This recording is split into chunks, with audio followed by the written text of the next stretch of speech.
وَإِذَا أَذَقْنَا النَّاسَ رَحْمَةً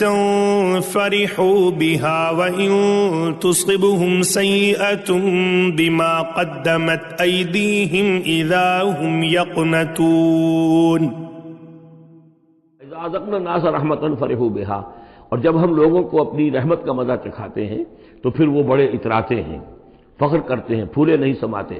وَإِن تُصِبْهُمْ سَيِّئَةٌ، اور اگر کہیں کوئی تکلیف آ جاتی ہے، مصیبت آ جاتی ہے، بما قدمت ایدیہم، اور وہ آتی بھی ہے ان کے اپنے ہاتھوں کے کرتوتوں کے باعث، جو ان کے ہاتھوں نے آگے بھیجا ہوتا ہے، اذا ہم یقنطون، تو وہ بالکل مایوس ہو جاتے ہیں اور آس توڑ کر بیٹھ جاتے ہیں، ان کی کمر ٹوٹ جاتی ہے۔ Son, now that you know what's up, Ya bunayya aqimis salat, my son, make sure you take prayer seriously. To be grateful to Allah, what's the practical dimension? Number one, you have to know that Allah will bring you to